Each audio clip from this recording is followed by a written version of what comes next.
कोई भी चुनाव हो, टिकट वितरण सबसे बड़ी पॉलिसी रहती है और टिकट वितरण पे ही सारे समीकरण और सारे चुनाव के परिणाम निर्भर करते हैं। बात धरियावद में बैठे हैं तो धरियावद की कर रहे हैं। जिस तरह से यहाँ पर पूर्व में बीजेपी ने जो टिकट वितरण में यहाँ पर एंड टाइम पे जो स्टैंड चेंज किया था, उसका बीजेपी को खामियाजा भुगतना पड़ा। उसके बावजूद वहाँ पर बीजेपी का प्रत्याशी हारा। तो कांग्रेस का क्या स्टैंड रहता है और कांग्रेस में जिस तरह से यहाँ पर टिकट के दावेदार आए हैं, तो उनके लेकर क्या कुछ पॉलिसी है और क्या इसमें कोई आला कमान की पॉलिसी चलती है या किस तरह से टिकट वितरण होता है, हम थोड़ा इसके बारे में आपसे पूछना चाहेंगे। सर, जो प्रतापगढ़ जिले की बात करें तो प्रतापगढ़ और धरियावद विधानसभा में टिकट वितरण को लेकर क्या कुछ पॉलिसी रहने वाली है? टिकट वितरण के लिए लेकर टिकट की जो हम लोगों ने जिला कांग्रेस के अंदर और ब्लॉक कांग्रेस के अंदर आवेदन लिए और हमने 5-5 जनों का पैनल बना के प्रतापगढ़ और धरियावद का बना के भेजा। और उसके अंदर पैनल हमने बना के भेजा। प्रदेश की तरफ से भी सर्वे हुई है और राष्ट्रीय सर्वे भी हुई है। करीबन 3-4 सर्वे हो चुकी है, रिपोर्ट्स जा रही हैं। सारी सर्वे के आधार पर आला कमान टिकट जिसको उचित समझेंगे उनको देंगे। विधानसभा चुनाव का बिगुल बज चुका है। आज हम धरियावद में हैं और धरियावद के रावले में हम यहाँ पर जो कांग्रेस के जिलाध्यक्ष हैं उनके साथ खड़े हैं। हम आगामी विधानसभा चुनाव को लेकर प्रतापगढ़ जिले की तैयारियों के बारे में जानेंगे। क्या कुछ कांग्रेस का विजन है और किस तरह से जो सरकार रिपीट करने के दावे किए जा रहे हैं उसको लेकर आज हमारी खास बातचीत है। और इसके लिए मैं यहाँ पर धरियावद पहुँचा हूँ और वर्तमान में यहाँ पर कांग्रेस के जो जिलाध्यक्ष हैं जिन्होंने इस पूरे जिले में कांग्रेस की कमान संभाल रखी है और जिनके नेतृत्व में यहाँ पर प्रतापगढ़ जिले में कांग्रेस ने कई नए आयाम को छुआ है। यहाँ पर वर्तमान में 2 स्टैंडिंग विधायक कांग्रेस के हैं। तो हम बहुत सारी चर्चा करेंगे और चर्चा का ये दौर शुरू करना चाहूँगा। उसके पहले एक बात हमारे दर्शकों को ये भी पहुँचाना चाहूँगा कि जिस तरह से कांग्रेस सरकार को रिपीट करने के दावे किए जा रहे हैं उसको लेकर हमारी खास बातचीत रहेगी। तो बातचीत का ये सिलसिला शुरू करते हैं। तो शुरुआत में सर, हमारा कांठल की आवाज़ डिजिटल पर आपका स्वागत है। और सबसे पहले हम कांठल की आवाज़ डिजिटल के दर्शकों के लिए आपसे कुछ आपके मुँह से कुछ सुनना चाहेंगे। नमस्कार, मेरी बहुत बहुत शुभकामनाएं सभी दर्शकों को। जिस तरीके से माननीय मुख्यमंत्री जी ने जो कार्य किया है इस बार, निश्चित रूप से कांग्रेस सरकार रिपीट हो रही है।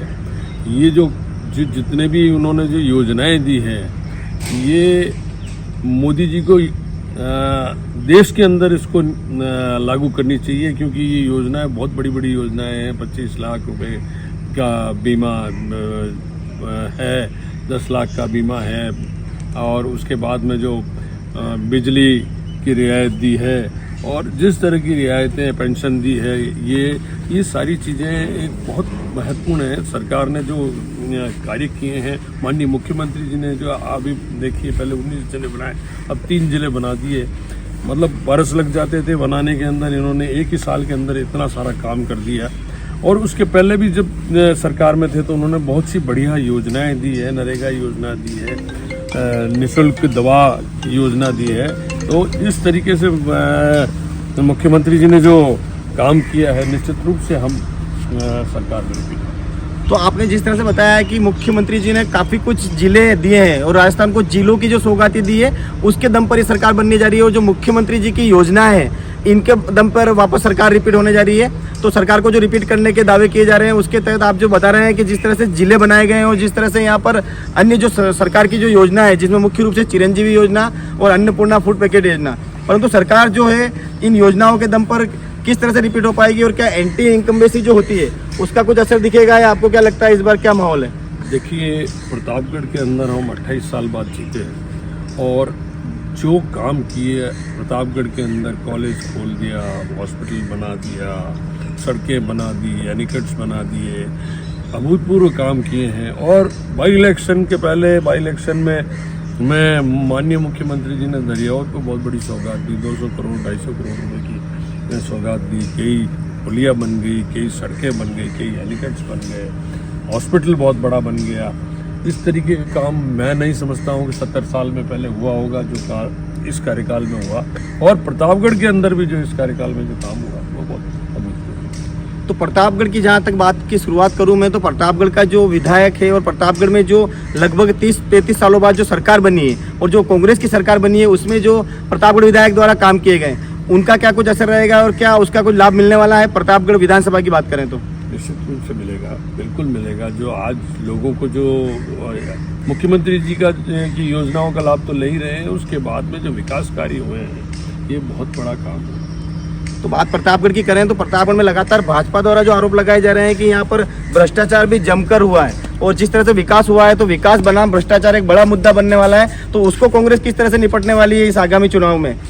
भ्रष्टाचार की बात करते हैं तो जांच करा लें, भ्रष्टाचार हुआ है पूरे अखबार में और चैनल में कहने से क्या होता है। विकास कार्य और जो कार्य हुए हैं ये तो आपके सामने दिख रहे हैं कि अभूतपूर्व कार्य हुआ है। क्या कोई कमी रखी हो तो आप भी डिजिटल मीडिया में बैठे हुए हैं, आपको भी मालूम।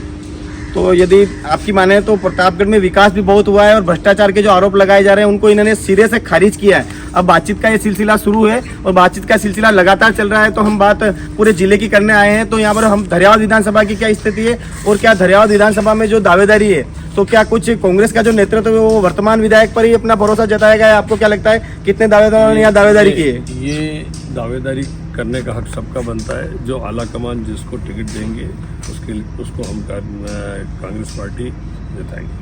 कांग्रेस की जहां तक बात करें तो यहाँ पर धरियावद की बात चल रही है और धरियावद में कहा जा रहा है कि जिस तरह से कांग्रेस आला कमान निर्णय करेगा और कांग्रेस जिसको टिकट देगी उसको यहाँ पर कांग्रेस का यहाँ पर परचम लहराएंगे और उसी की यहाँ पर जीत होगी, इसके दावे किए जा रहे हैं। और क्या कुछ प्रतापगढ़ और धरियावद विधानसभा में कॉमन ऐसी बात बताएं जिसको लेकर आपकी बात पहुंच सके कि भाई किस तरह से विकास हुए और क्या कुछ सौगातें दी गई है धरियावद क्षेत्र में बात करें तो? धरियावद क्षेत्र के अंदर बहुत कुछ हुआ है। बहुत बड़ा हॉस्पिटल बनने जा रहा है और कई एनीकट्स बनने जा रहे हैं। धरियावद में विकास के लिए एक एनीकट बनाया गया है, नाले बनाए गए हैं और माही नदी पर जो पुलिया बनाई गई है, जाखम पे जो पुलिया बनाई गई है, लोगों की जो घूम कर आते थे 10-10 किलोमीटर आज वो 2-3 किलोमीटर में सीधे धरियावद पहुंचने लगे हैं। इससे बहुत बड़े बड़े करोड़ों के पुलिया बन के और लोगों को सीधा सीधा फायदा मिला है। दूसरा फायदा चिरंजीवी योजना का मिला है, बीमा का मिला है, 100 यूनिट फ्री मिलती है, फूड पैकेट मिले हैं, उसके बाद में नरेगा की गारंटी और सबसे बड़ी योजना जो है आज पेंशन योजना है, जो आज पेंशन हर आदमी को 1000 रुपये मिल रही है। ये बहुत बड़ी सौगात है। तो पेंशन की एक बहुत बड़ी सौगात आपके द्वारा बताई गई है। मेरा अगला सवाल है कि जिस तरह से बताया जाता है कि एक बार भाजपा की सरकार बनती है, एक बार कांग्रेस की सरकार बनती है, तो यूँ देखा जाए तो राजस्थान के परिप्रेक्ष्य में इस बार भाजपा का नंबर है, क्या कुछ कहना चाहेंगे? इस बार ये भ्रम टूटने वाला है।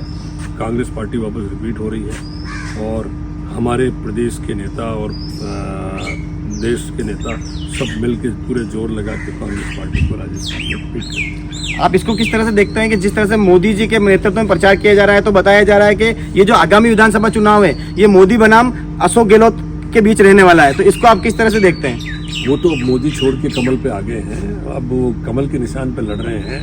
हमारे नेता खड़गे जी और राहुल गांधी जी हैं, हम उनके नेतृत्व में। तो क्या आगामी विधानसभा चुनाव को लेकर प्रतापगढ़ जिले में भी किसी कांग्रेस के बड़ा नेता के दौरे होने की संभावना है, क्या कुछ लगता है? निश्चित रूप से होगा। जैसे ही चुनावी बिगुल बज चुका है, नामांकन भरने के बाद में बड़े नेताओं की रैलियां यहाँ जरूर करेंगे। हम दोनों कॉन्स्टिट्यूंसी के अंदर बड़े नेताओं को बुला के बहुत अच्छी रैली। तो वैसे में हमारा इंटरव्यू का सिलसिला लगभग पूरा हो चुका है। मेरा एक सवाल और है जो कि मुख्य सवाल है कि गुटबाजी जहाँ तक बात करें तो क्या कुछ प्रतापगढ़ और धरियावद में कहीं गुटबाजी दिखती है तो उसको किस तरह से निपटेंगे? हमारे अंदर कोई गुटबाजी नहीं है। हम खड़गे जी और राहुल जी के नेतृत्व में खड़े हैं और जो निर्देश दिशा निर्देश प्रदेश से और राष्ट्रीय नेतृत्व से मिलेगा उसकी हम पालना करेंगे। तो बताया जा रहा है कि प्रतापगढ़ जिले में कोई गुटबाजी नहीं है, परंतु यदि देखने में आया है कि टिकट वितरण के बाद यदि कोई असंतोष आता है तो उसके लिए क्या कुछ तैयारी है? जो भी अगर ऐसी कोई बात होगी तो मिल बैठ के हम उसका निपटाएंगे और कोई असंतुष्ट होता है तो उसको मनाने की बात करेंगे। तो ये थे कांग्रेस के जिलाध्यक्ष भानु प्रताप सिंह जी राणावत, जिन्होंने हमारे लगभग सभी सवालों का जवाब दिया है। कांठल की आवाज़ डिजिटल के तमाम दर्शकों को हम बताना चाहेंगे कि हमारे साक्षात्कार का ये सिलसिला लगातार जारी रहेगा। हम आपको चुनाव के अपडेट देते रहेंगे और कांठल की आवाज़ डिजिटल न्यूज़ चैनल जो हमारा है उस पर आप बने रहें, हमारे चैनल को सब्सक्राइब करें। हम खास तौर पर यहाँ पर कांग्रेस के जिलाध्यक्ष का धन्यवाद देना चाहेंगे जिन्होंने हमें अपना समय दिया है। बहुत बहुत धन्यवाद। मनोज राठौड़, कांठल की आवाज़, प्रतापगढ़।